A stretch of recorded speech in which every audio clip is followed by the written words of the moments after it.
Andrew, here's what we're talking about. 4 blocks of Penn Avenue right here in the middle of Garfield. Now, this project is almost complete, but it is not complete just yet. Take a look at these orange fences here. These obviously need to come out. That will happen once the tree grates go in there. Those tree grates were in there at one point, but had to be removed because of a design issue. Those have to be reordered, which could certainly cost more money. Now, those tree grates already $130,000. I want you to take a look also at these lighted benches.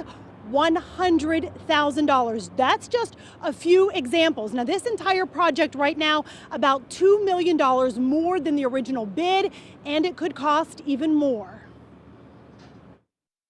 We're not happy with the contractor. I have no problem saying that. This was certainly one of the worst I've been involved in. It is a battle that has turned to finger pointing. It just kept being delayed and delayed and delayed, excuse after excuse. Millions in taxpayer dollars in dispute. Is there blame here? Sure.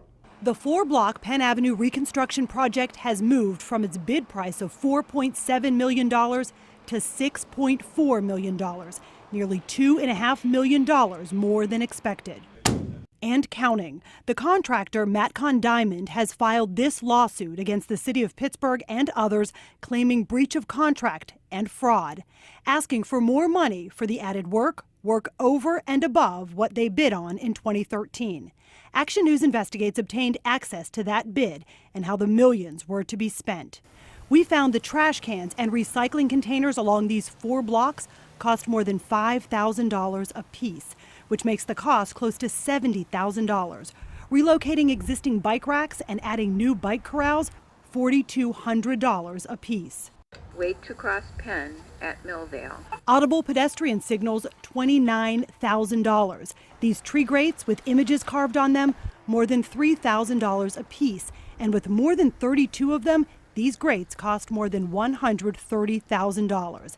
And these white cubed seats called lighted benches in the list of items, which as you can see glow at night and have already been marked with graffiti, cost $5,600 a piece. And with 18 of them, this seating along Penn Avenue cost more than $100,000. Probably could have done it for much less. When we revealed the prices, one of those cubes, $5,600. That's insane. That's entirely unnecessary. Taxpayers were stunned. No, not cool at all. I could have made those. But not everyone thinks the spending here has been exorbitant. Community organizer Aggie Bros has been fighting for these improvements for 2 decades. I'm feeling marvelous that it's actually happened. But Bros admits the process, which took a year longer than scheduled, was tough. Every meeting, it was like, I'll be sitting there at the table and Matcon there and the city over here, the owner, and I kept saying to them, hey guys, you're holding the community hostage while the two of you argue. An argument over who is to blame for the added work and additional time, and now who is paying the tab. I think primarily the delays that occurred have to do with some design deficiencies to the project. This was not the best effort. Matcon Diamond officials say the problem was utilities not located where they should have been and contaminated soil.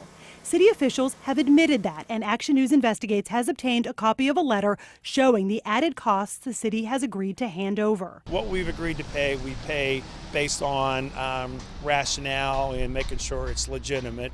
But city officials say any additional costs should be paid by Matcon, which was the low bidder on the project. But there were other things that could have been done better or cheaper, or, so it's just a little differences there.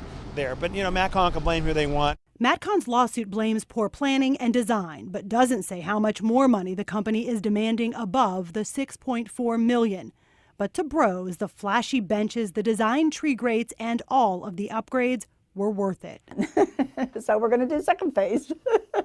Phase 2, another 4 blocks, another bid, more millions to revamp Penn Avenue, and according to Costa, another contractor, one other than Matcon Diamond. We've learned from it. We've learned that it's not always best to go with the lowest contractor. It's always best to go with the lowest responsible contractor. And we've learned from this, and we think the state's learned from this, and we just move forward from there. So you think this was Matcon's fault? I really can't comment. Although the project is almost complete, the lawsuit is just beginning to wind its way through the system. So the total cost of all of this is still unclear. But despite the price tag, city officials say they are already in the planning stage for the next 4 blocks of the Penn Avenue reconstruction project that will go from Eveline to Aiken. At this point, they say they're planning, but they do expect that will take place in the next few years. Reporting live in Garfield, Marcy Cipriani, Pittsburgh's Action News 4.